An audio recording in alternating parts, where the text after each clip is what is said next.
Machine now features destructive sample editing. This is a great feature if you like to do a lot of editing to your samples and you don't want to have to use an external sample editor. All you need to do is go into sampling mode on Machine, and you'll find the new features on the Edit tab. From here, if you notice in the right display, you'll see a button called Audio, and now all of the different editing features now become available. I have functions such as truncate, normalize, reverse, fade in and out, fix DC offset, silence, cut, copy, and paste. There's also the ability to duplicate a certain portion of the waveform if you'd like to cut out a certain piece and then paste it end to end. We've also made it much easier to get to just the part of the waveform you're interested in via advanced zooming and scrolling features. If you'd like to zoom in on the waveform, you can use the first knob on the right display. This will zoom in and out.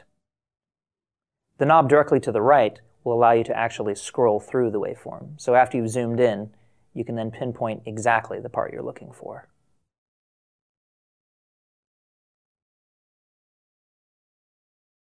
One of the biggest improvements to Machine's capabilities involves its slicing. I'm going to spend a few moments showing you some of the new features. I'm going to press the sampling button on the Machine hardware. Now I have here a loop.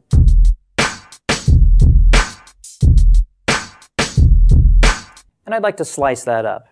I'll begin by going to the Slice tab. Now right away, you'll see that Machine has created for me a series of slices on the right-hand LCD. And you now have the ability to preview each of these individual slices. If I just play a few notes on the Machine hardware, you can see that it will instantly preview whichever slice I've selected. This is really useful so that you can make sure that you're about to do an edit to exactly the slice that you had in mind. You'll also notice that there's a new slicing mode called Split. What Split does is it takes a loop and breaks it up into an equidistant number of pieces. In this case, I've selected 16. That means that each one of these individual slices will show up on its own pad on the Machine hardware. Of course, you still have the other modes, such as Grid and Detect. I'd actually like to show you something in Detect mode. Detect will go through and automatically attempt to determine where each individual transient is inside this loop. But sometimes you might have a loop that has some tricky transients, or you might want to make some adjustments to individual slice points. In Machine 1.5 you can do that. It's very simple. You just select the slice that you're interested in and press the Edit button. Now what I can do on the left display is manually adjust the start and end points for that particular slice.